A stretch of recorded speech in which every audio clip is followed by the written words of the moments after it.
Le monde de la natation est en deuil. L'entraîneur du cercle nautique de Sarreguemines, Gilles Catani, connu pour avoir entraîné Aurélie Muller et Camille Daubat, est décédé brutalement à l'âge de 43 ans suite à une crise cardiaque. Depuis 2015 et son arrivée en provenance de Longwy, il s'occupait des meilleures nageuses et nageurs de la cité faïencière. Beach se souvient et les descendants d'un ancien GI américain aussi.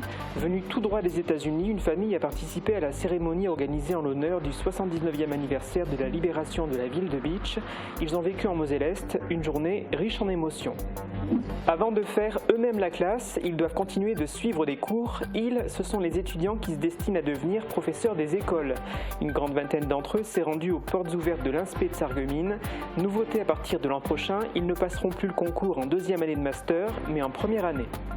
Ils chantent, dansent et font même du théâtre. Une trentaine de jeunes artistes âgés de 9 à 21 ans se sont produits samedi soir sur la scène de l'hôtel de ville de Sarreguemines. Venus de toute la région, ils avaient à cœur de présenter le meilleur d'eux-mêmes pour séduire les membres du jury. Lourde et délicate mission ensuite pour les examinateurs qui avaient en charge de les départager. En cette période de l'année, les horticulteurs sont en plein travail. Le rempotage et le repiquage des plants constituent la plus grande partie de leur travail. Pour que les fleurs s'épanouissent chez les clients, il faut bien les préparer en amont tout en adaptant l'offre aux désirs des acheteurs et à l'évolution climatique. Et en deuxième partie d'émission, j'aurai la chance de m'entretenir avec Sonny Sadler, le dynamique président de l'association T2SB. En sa compagnie, nous aborderons les différents projets qui animent ces amoureux du rail, du train touristique au vélorail, en passant par le projet de Rézy ou la rénovation de la gare de Beach. Une triste nouvelle pour commencer, nous avons appris le décès de Gilles Catani, connu notamment pour être l'entraîneur d'Aurélie Muller. Il s'est éteint brutalement à l'âge de 43 ans. Gilles Catani était entraîneur au Cercle nautique de Sarreguemines depuis 2015. Avant cela, il avait officié pendant 10 ans à Longwy, un club qui l'a emmené au plus haut niveau. C'est là qu'il détecte la nageuse Camille Daubat. Cette dernière le suivra d'ailleurs à Sarreguemines. Il était également l'entraîneur de la championne spécialiste de l'eau libre Aurélie Muller. À ses côtés, la nageuse a remporté les titres de vice-championne du monde sur 5 km en eau libre et la médaille de bronze au championnat d'Europe en 2022. Nous présentons nos condoléances à sa famille et à ses proches. Cela fait 79 ans cette année que la ville de Beach a été libérée. Une cérémonie sobre s'est déroulée samedi matin. Émilie Hazel y a assisté. Ils ont profité d'un moment d'accalmie avant la pluie pour commémorer le 79e anniversaire de la libération de Beach. L'espace mémoire a organisé samedi la cérémonie devant le mémorial de la 100e division d'infanterie américaine de la paix. 2 gerbes ont été déposées, s'en est suivi un moment de recueillement avec l'harmonie du pays de Beach qui a joué l'hymne américain.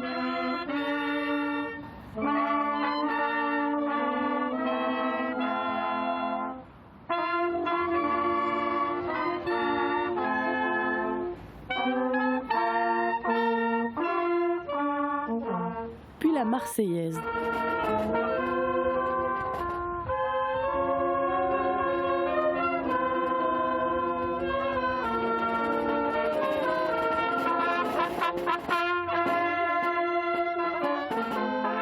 Après la cérémonie, un verre de l'amitié a été pris à la mairie.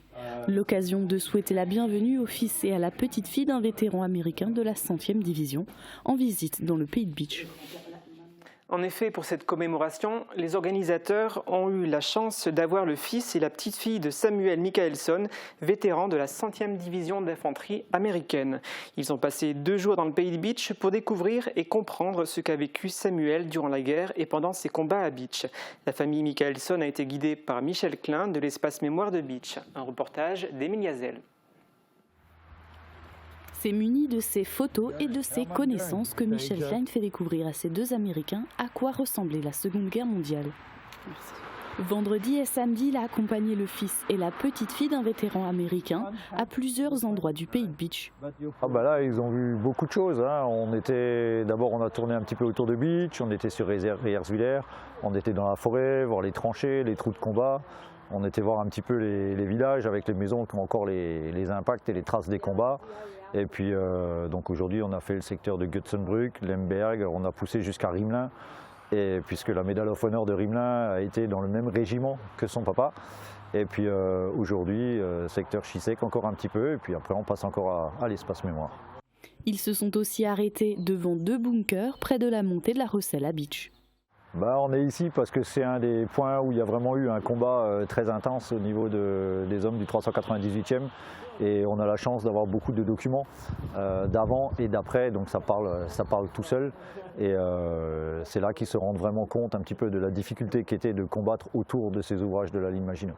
Les visites ont été émouvantes pour Robert, puisque son père, décédé en 1997, n'a jamais parlé de la guerre.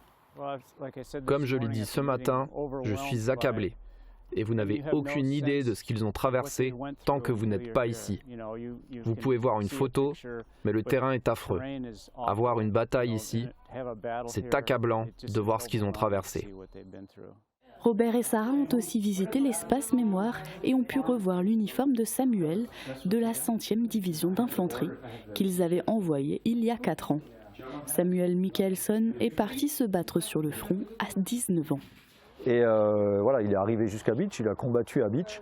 Et ce qui a été l'élément de trop, on va dire, pour lui, c'est que pendant une courte période, il a été affecté, il a été détaché à la 45e.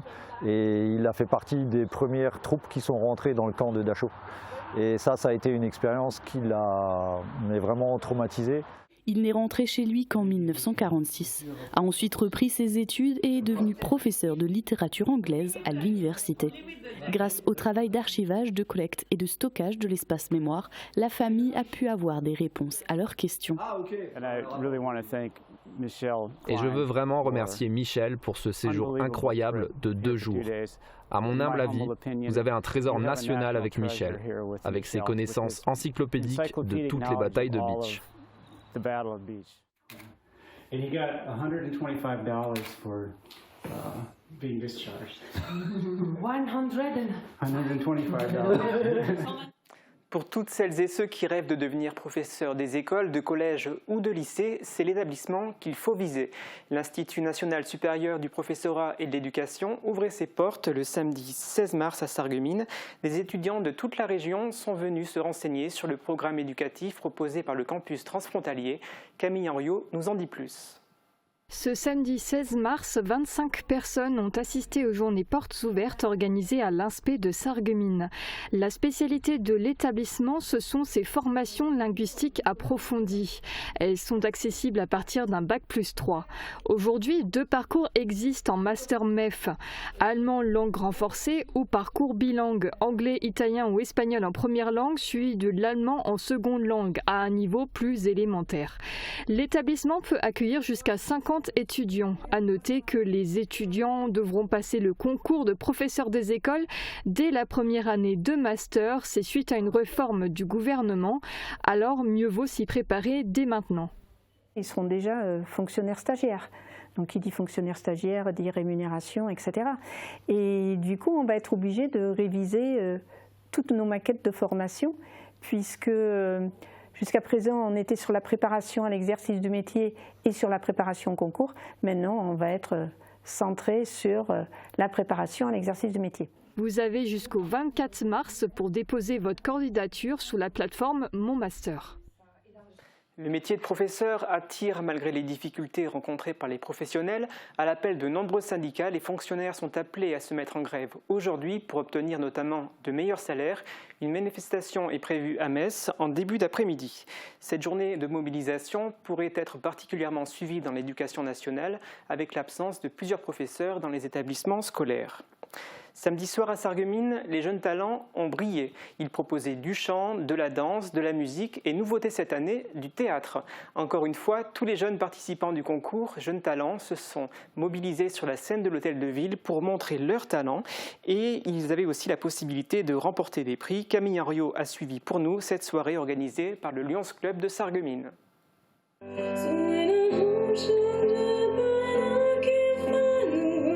Ils ont tous entre 9 et 21 ans et ils possèdent déjà un talent.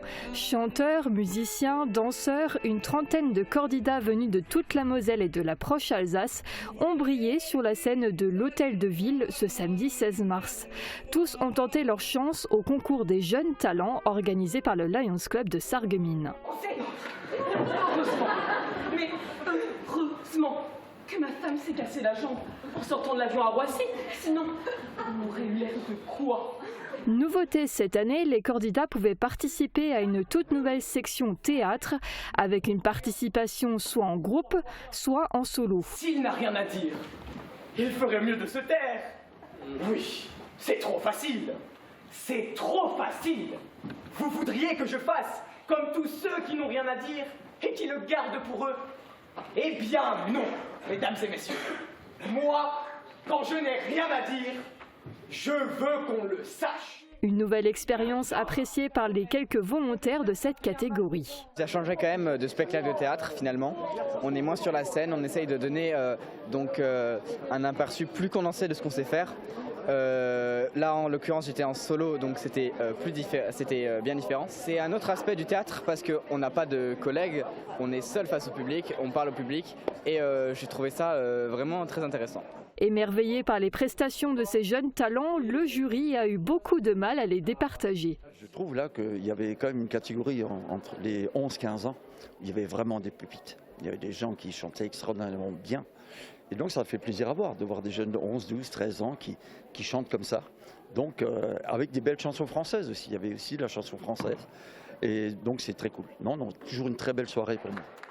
Catégorie musique, on note la belle victoire de Benjamin Vert. Il a surpris tout le monde par sa prestation à la batterie sur un morceau de Guns N' Roses.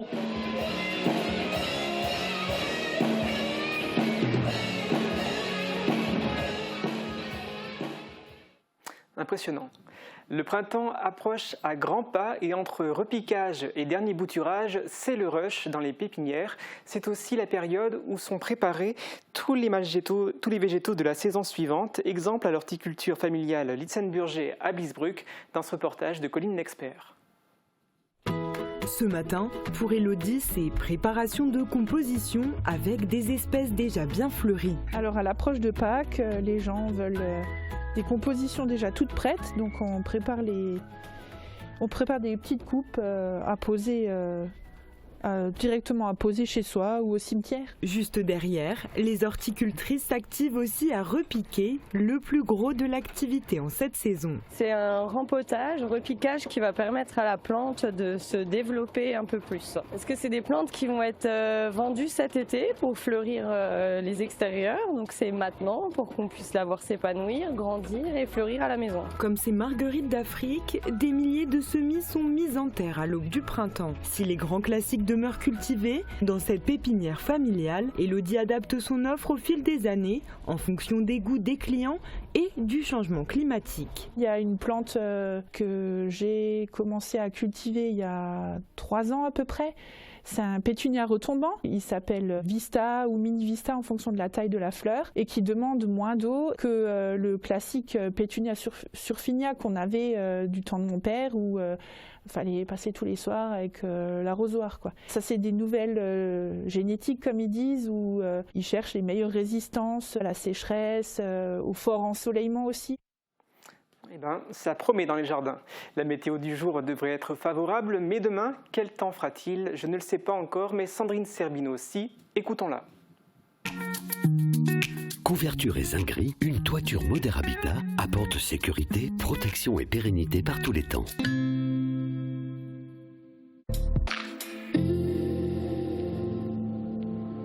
Bonjour tout le monde, ça y est, l'hiver se termine et le printemps arrive demain et c'est l'heure aussi pour les abeilles de reprendre du service.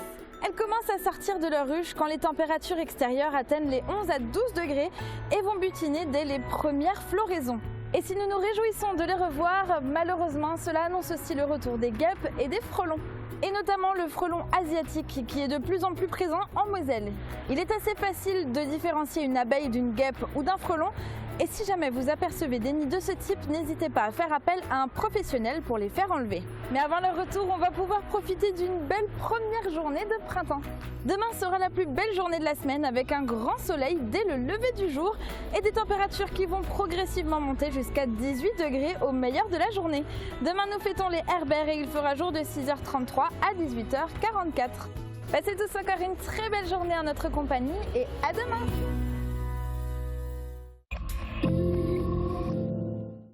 Ecréadis, une école pour élèves 10 et haut potentiel, organise ses portes ouvertes samedi 23 mars de 9h à midi. Venez découvrir la prise en charge individuelle axée sur le développement personnel et émotionnel de l'enfant. Venez goûter les délices chocolatées de Jacques Bockel à Stirin-Vendel. Votre chocolatier créateur vous propose une collection de chocolats de saison décorés à la main et 100% naturels à offrir ou à croquer. Sans oublier des spécialités intemporelles qui feront plaisir à tous les gourmands. Jacques Bockel, c'est 100 mètres carrés de chocolat d'exception à Stirin-Vendel. Mireille de Plate se met au vert au milieu de la forêt des langues. Mais quel rapport entre les langues et l'écosystème? Nous vous invitons à le découvrir tout au long de l'année à Sarreguemines avec de nombreux rendez-vous autour de la langue francique. Nous interrogerons ensemble la relation entre l'usage des langues et leur risque de disparition et comment les préserver. Spectacles, conférences, théâtres, projections, soirées festives et bien plus encore. Le Plate à Sarreguemines se vit au quotidien. Programme complet sur sarreguemines.fr/plate. J'ai toujours peur d'abîmer mes appareils auditifs lorsque je fais mon jogging ou quand je fais mon jardin. N'ayez crainte, notre nouvelle gamme de produits auditifs tout-terrain a été conçue pour résister aux chocs, aux rayures et à l'eau. Vous pourrez donc pratiquer vos loisirs et vos activités tout en portant vos aides auditives.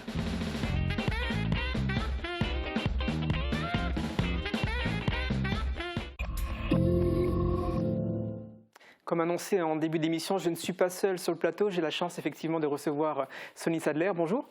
Bonjour Guillaume et merci de m'accueillir sur ce plateau. C'est une joie que j'aime vous voir chaque fois. Je vous en prie. Alors si on vous reçoit, c'est parce qu'il y a encore une actualité riche du côté de T2SB. Vous avez notamment eu la chance de recevoir une subvention du Fonds européen agricole pour le développement rural, le FEDER, de l'ordre de à peu près 220 000 €. Alors comment vous avez fait pour obtenir cet argent et qu'est-ce que vous allez faire avec? Alors déjà, premièrement, c'était une longue démarche. Elle a duré plus de 2 ans.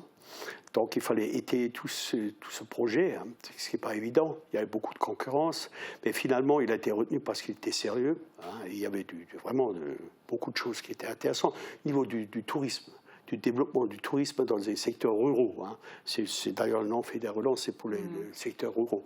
Et donc on a réussi à faire passer cela. Donc cette subvention effectivement est une belle somme. Elle est destinée premièrement déjà à rénover la halle marchandise qui date quand même de 1869, hein, elle date du siège de la gare de Citadelle de Beach, hein. C'est un monument historique, hein, et qui était, donc il y avait déjà un appel dessus pour l'arracher. Hein. Il a été sauvé in extremis à l'époque, notamment de l'intervention du président de la Comcom, David Suc, hein, conseiller municipal aussi d'opposition, Pascal Eichnam aussi est venu, enfin plein de monde, même le maire de Beach. Hein, donc il fallait sauver cette halle. Mais après, c'est bien beau de la sauver, après il faut la rénover. C'était une ruine. Hein. Donc avec cet argent, on va déjà rénover la halle. D'ailleurs, les travaux sont en cours actuellement. Hein. Vous verrez, elle va changer. On va pouvoir ajouter, fermer un côté où il y a une voie qui passe. Ce sera le hangar, le co-tracteur ou n'importe où, un autre engin, quoi. Hein. Donc ça, c'est une chose. On rénove à l'intérieur de la gare aussi. La salle d'attente va être refaite. Et surtout le fameux parquet de l'Empereur, hein, qui est quand même, c'est un bijou. Hein, il date de 1903. Il a failli être arraché ce parquet. Hein. Donc aussi, au dernier moment, on l'a sauvé. Donc ce qui fait qu'on a fait quand même beaucoup de choses pour le patrimoine et ça a été tout ça s'est reconnu. Bon, maintenant il y a un i quand même. Il faut le dire que cet argent du FEDER, effectivement, il nous a destiné, il est budgété. Mais bon. Il faut quand même, nous, l'assoce, il faut qu'on avance cet argent hein, et une fois on soit remboursé sur facture acquittée. Et c'est le gros problème qu'on a actuellement, c'est de trouver des banques qui nous soutiennent. C'est pas évident. Hein, voilà. Donc, parce qu'en plus de tous ces travaux, on a un deuxième, et c'est notre matière qui nous fait vivre, c'est les vélorails. Hein. C'est notre outil de travail. Le parc vélorail qu'on a de 11 vélorails actuellement, il commence à être usé, donc il faut le rénover. Et justement, avec ces fonds-là, on pourra rénover. C'est quand même une belle somme. 10 vélorails, c'est 40 000 €. Hein. Donc on ne pourra jamais payer. Et cette subvention est là, mais il faut que les banques avancent. Et donc là, je suis actuellement en train de batailler avec les banques pour qu'elles nous avancent cet argent, quoi. Elles seront remboursées dans les 3-4 mois qui viennent. Hein. Et comment ça se passe pour l'instant? Vous arrivez à trouver des interlocuteurs au niveau des banques pour vous financer? J'ai encore pour la semaine prochaine, j'ai encore un rendez-vous sur une banque sur Sarreguemines. Hein, voir effectivement. Hein. Et puis on a le président de la Comcom de Beach qui s'est quand même engagé avec la Comcom, notamment la halle, hein, la halle marchandise, effectivement, pour la rénover. Donc il y a des sous. Et eux, ils sont engagés. Il va donc acheter cette halle. Hein, ou dans la Comcom, et nous la donnera en gestion après. Hein. Ça veut dire que si la communauté de Beach achète cette halle, hein, il se porte garant pour le paiement. Hein. Donc on aura l'argent d'avancée et puis bon, voilà, ils seront remboursés par les banques. Là, on voit des images de l'Assemblée Générale qui s'est passée ce samedi matin. Il y a également le maire de Sarreguemines. Est-ce qu'en plus de la CCPB, il y a d'autres collectivités locales qui vous soutiennent? Le maire de Sarreguemines, bon, il était là aussi comme conseiller général. Hein.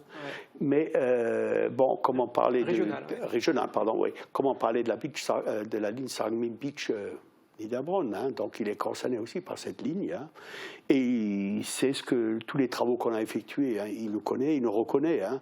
Voilà, on parlera en fin d'émission peut-être 2 mots concernant le maire de Sarreguemines, qui est aussi vice-président de la CASC. Hein.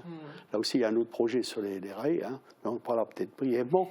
Mais en tout cas, voilà, donc il est concerné aussi. Hein. Avant qu'on l'oublie, si tu veux, on peut aborder ce projet-là.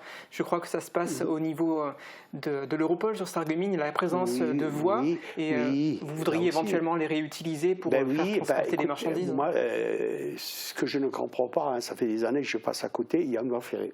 Hein. Elle n'est plus utilisée, aucun wagon qui passe. Alors je vois des centaines de camions tous les jours qui déboulent et je me dis que cette voie pourrait servir. Aujourd'hui, on parle d'économie durable, d'environnement, on n'entend plus que ça. Mais je suis désolé, un peu à ce niveau-là, je suis un peu... Parce que on n'entend jamais parler de fret ferroviaire sur la zone d'Europol. On parle de tout. Je n'ai pas entendu le patron de Holosolis, etc., parler de fret ferroviaire, alors que ça peut être un atout pour eux. Hein. Il faut parler du CO2, hein, il rentre quand même dans le bilan carbone de chaque entreprise. Et je suis un peu surpris qu'on ne parle pas de fret ferroviaire. Donc on a fait des propositions, j'ai été contacté aussi par une entreprise ferroviaire de fret, une des plus importantes de France, qui est prête à faire une base logistique ferroviaire sur le site d'Europol. Et à rénover la voie naturellement. Donc c'est très intéressant. Alors j'attends le retour, je crois qu'il a fait une présentation d'ailleurs devant les élus de la CASC, et on attend le retour parce que je suis un peu surpris qu'aucune entreprise ne se tourne vers le fret ferroviaire. Mais là aussi ce serait beaucoup de boulot, il faudrait remettre la voie en état. Oui, mais ça c'est des spécialistes, hein, donc ils font tout de A à Z, alors moi je leur fais confiance. Hein. C'est plus notre boulot. Mais moi j'ai fait l'intermédiaire parce que je suis aussi dans le fret ferroviaire. Hein. Ma carrière s'est déroulée principalement dans le fret ferroviaire. Hein. Donc oui, vous avez pas mal de travail. On a parlé de la gare de Beach, on a parlé du vélo-rail. Il y a aussi les voitures anciennes que vous avez acquis, qui vont aussi restaurer. Oui, alors ces voitures-là, il faut le savoir, sont classées monuments historiques. Hein. Elles étaient garées 25 ans sur le site de Strasbourg-Neudorf. Et malheureusement, ils ont été détériorés, vandalisés. Hein. Et donc, nous, on a insisté pour les avoir parce que derrière ça, j'ai une idée derrière la tête, c'est aussi de les utiliser plus tard. Hein. Donc, mais la première action, il faut les retaper. Donc, c'est une action quand même lourde, mais il faut savoir que, comme elles sont classées monuments historiques, il y a la DRAC, le ministère des Affaires culturelles, qui est derrière. Hein. Donc, lui va financer déjà pour la rénovation 50%. Hein. Après, on a aussi la Fondation du patrimoine qui est concernée. Hein. Donc, j'ai eu des contacts avec M. Demis Chamig, qui est le représentant de la Fondation pour le Pays des Beach, qui va aussi intervenir. Et c'est au niveau du mécénat d'entreprise. Lui, c'est surtout le mécénat d'entreprise. Voilà. Donc, on va essayer de retaper ces voitures. Au moins, mon idée, c'est d'en garder au moins 2, de les rendre utilisables pour faire un train touristique qui est toujours... d'actualité. Oui, on lâche. Et on parlait argent, financement, et vous avez d'ailleurs été reconnu d'intérêt général, donc il y a possibilité d'avoir des réductions d'impôts. C'est ça ce que vous pouvez expliquer un peu le dispositif? Ça peut peut-être inciter des gens à vous aider. Oui, voilà, ça c'est effectivement très important. On a dû ferrailler 2 ans avec le fisc, mais on est arrivé. Donc on est classé d'intérêt général, ça veut dire qu'aujourd'hui les gens peuvent les retirer à 66% sur les impôts. Hein. Donc c'est important. Et surtout aussi au niveau des entreprises. Hein. Je lance d'ailleurs un appel aux entreprises aussi du secteur. Elles peuvent faire du mécénat hein, et donc retirer une bonne partie quand même au niveau des impôts. C'est très important. Et les gens, on a eu d'ailleurs, depuis on a eu plusieurs milliers d'euros déjà de dons. Hein, suite à cela. Hein, et donc, même des particuliers, hein, que ce soit entreprise, particulier, tout le monde peut participer. Et là, je lance un appel aussi donc, pour nous soutenir, pour soutenir notre association. N'hésitez pas.